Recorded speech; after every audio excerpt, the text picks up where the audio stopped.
বিপ্লবের রূপকার বৈষম্য বিরোধী ছাত্র আন্দোলনের আহ্বায়ক জনাব হাসনাত আব্দুল্লাহ। আমরা পেয়েছি সাবেক বাংলাদেশের প্রধানমন্ত্রী শেখ হাসিনা। আপনাকে স্বাগত জানাই, আপনি আমাদেরকে সময় দিয়েছেন, এসেছেন আমাদের কাছে এবং যুক্ত হয়েছেন আমাদের সঙ্গে, সেজন্য আপনাকে ধন্যবাদ এবং কৃতজ্ঞ।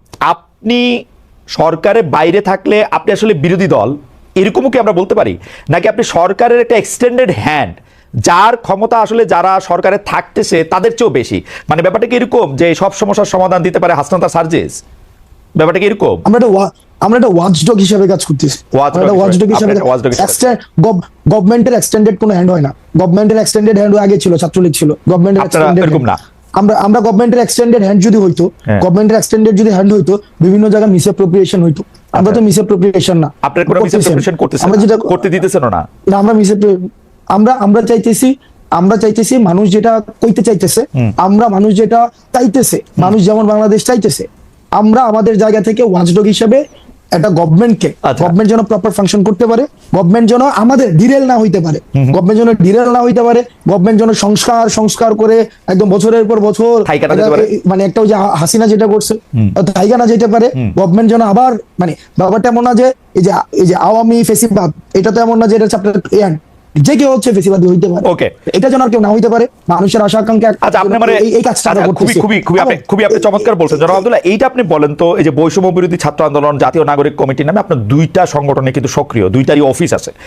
এর বাইরে আমরা শুনছি যে আপনারা নতুন রাজনৈতিক দল করতে যাচ্ছেন। আপনি আবার একটু পরে গিয়ে বলবেন যে অ্যাজাম্পশন, ফ্যাক্ট এগুলি আমাদের শিখাবেন, আমি শিখবো, এগুলি অসুবিধা নাই। কিন্তু এই যে জেলা বিভাগে মত বিনিময়, আপনার কাছ থেকে আমরা শিখছি। আচ্ছা, জেলা বিভাগে মত বিনিময়, ওকে ফাইন, জেলা বিভাগে মত বিনিময়, মিছিল, সভা, মার্চ, নানা কিছু আয়োজন করতেছেন আপনারা।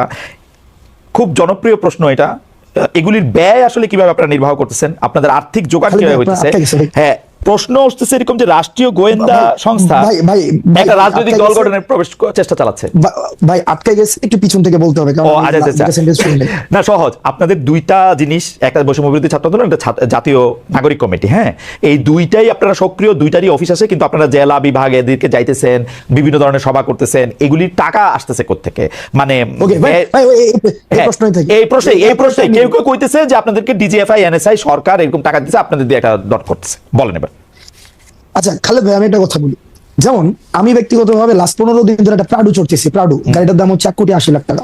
প্রাডু চড়তেছি, হয়তো আগামী সপ্তাহ থেকে ওডি চড়বো। ওডি যেমন আমার অ্যাকোয়েন্টেন্সের মধ্যে প্রাডু আছে, ওডি আছে, তারপর হচ্ছে বিএমডব্লিউ আছে, তারপর হচ্ছে মার্সিডিজ আছে, করোলা এক্স থেকে শুরু করে আলট্রাডো পর্যন্ত আছে, রাইট?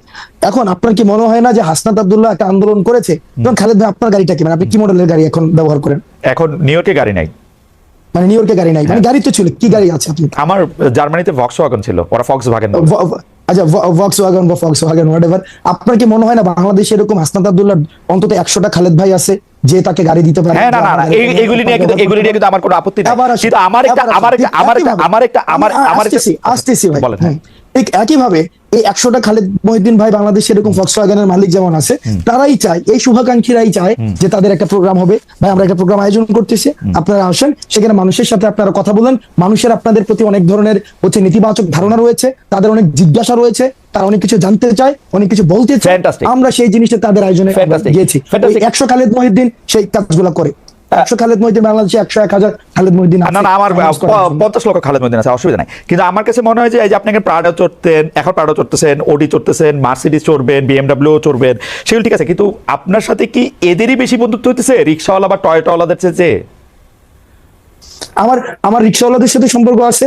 আমার মানে প্রাডো, ওডি, মার্সিডিজ, বিএমডব্লিউ যাদের আছে, তারা কি হাসনাত আব্দুল্লাহর কাছে বেশি কাছে যেতে পারতেছে? যে আমার কথাটা আপনি বেশি শোনেন। আমি এই যে প্রাডুটা নিয়ে হচ্ছে রিক্সাওয়ালাদের কাছে যাচ্ছি, প্রান্তিক জনপদের কাছে যাচ্ছি, মানে প্রাডুটা নিয়ে যাইতেছি। এই প্রাডোটা কি আপনি একটা স্টেটমেন্ট হিসেবে ব্যবহার করতেছেন যে দেখো আমার কাছে একটা প্রাডো আছে? কারণ আপনি ইচ্ছা করলে একটা টয়টাওয়ালারও নিয়ে যেতে পারতেন, তাই না? আমার এটা বুঝাইতে চাইতেছি যে I have access to everything. আমার হচ্ছে you have access to everything, really. Corolla X থেকে শুরু করে, যেমন মিডিয়া অ্যাসাসিনেশন কি হইতেছে, যেমন আমি গতকাল একটা হচ্ছে আপনাকে ক্যারেক্টার অ্যাসাসিনেশন কিভাবে হয় খালেদ ভাই দেখেন, আপনাকে জাস্ট একটা এক্সাম্পল দিই। গত পরশুদিন একটা নিউজ হইছে এবং প্রথিতযশা বিভিন্ন মিডিয়া নিউজ করছে, হাসনাত এবং সার্জিসের বাসায় 200 কোটি টাকা এবং 100 কোটি টাকা পাওয়া গিয়েছে। প্রথিতযশা মিডিয়া বলতে আমি তো পড়ি নাই, কোনটা এটা মিডিয়া? কালের কণ্ঠের মধ্যে আসছে, কালের কণ্ঠ হচ্ছে অনলাইন ইয়াতে, এবং নিচে করে কালের কণ্ঠ, এবং নিচে ছোট করে লেখা আছে বিস্তারিত কমেন্টে। এবং বিস্তারিত কমেন্টের লিংক দেওয়া আছে, লিংকের পুরাটা পড়ার পরে যে এটা হচ্ছে একটা মিথ্যা তথ্য। এই যে দেখেন, এই যে হাসনাত প্রাডু চোরে, হাসনাতে হচ্ছে একটা এক্স করোলা আছে, হাসনাত তো ভাই ভাষায় ছিল এই যেই খবর আবার নিচে দিয়ে মিথ্যা লেখা দেয়, এটা আমরা আলোচনা করে সময় নষ্ট না করি। না, কথা হলো যে আপনারা যে সভা সমিতি করতেছেন, আমি কোন জায়গায় প্রশ্নটা আসতে যেতেছি জানেন, আমি কোন জায়গায় প্রশ্নটা করতেছি, জনমতটা গইরা ওঠে ওইভাবেই যে হাসনাত প্রাডু চড়তেছে, কিন্তু পরের প্রাডুটা সেটার উৎসটা কি সেটা নিয়ে কিন্তু জনমতটা গইরা ওঠে না।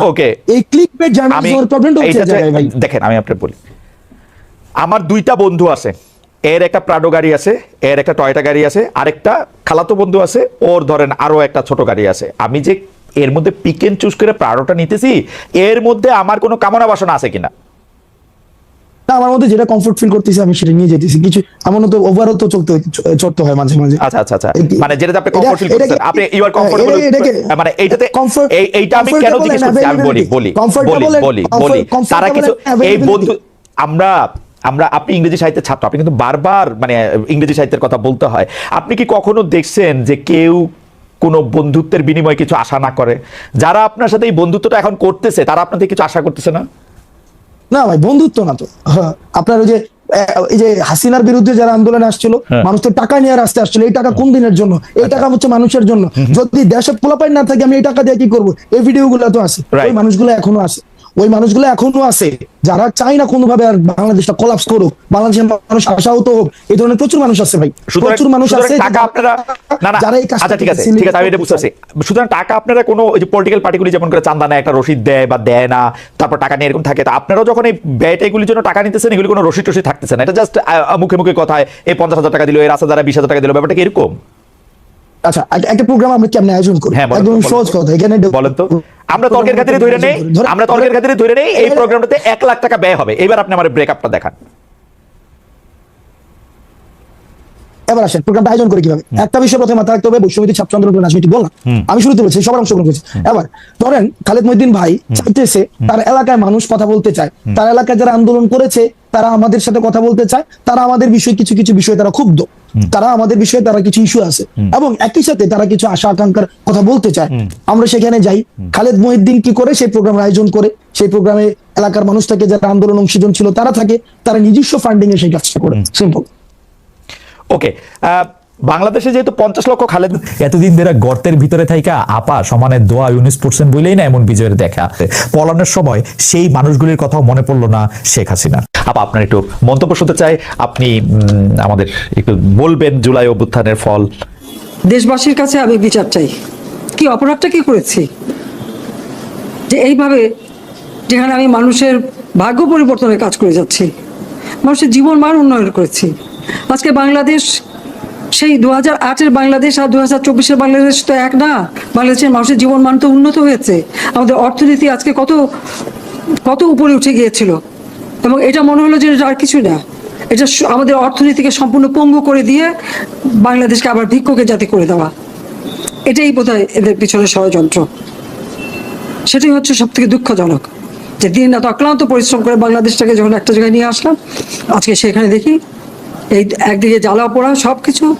ঠিক যে প্রতিষ্ঠানগুলি মানুষের সেবা দেয়, আজকে মেট্রো রেলে চড়ে মানুষ কত অল্প সময়ের মধ্যে সময় বাঁচিয়ে কর্মস্থলে পৌঁছাতে পারতো, আবার ফিরতে পারতো। সেখানে ছাত্ররা, চাকরিজীবী, সাধারণ মানুষ সবাই তো যেতে পারতো। সেই স্টেশনগুলি পুড়িয়ে এখন ট্রাফিক জ্যাম, মানুষের কষ্ট। আমি তো কষ্ট লাঘব করেছি, কিন্তু যারা এইভাবে আগুন দিয়ে পুড়িয়ে মানুষের সে কষ্টে আবার ফেলে দিল, তাদের বিচার দিচ্ছে মানুষকে করতে হবে।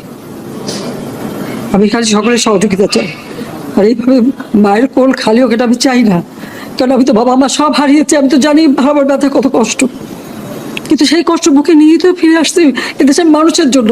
এখানে আমার তো কোনো চাওয়া পাওয়া নাই, আমি তাদের ছেলে মেয়ের জন্য কিছু করিনি, শুধু তাদের লেখাপড়া, নিজেরাই চাকরি করছে।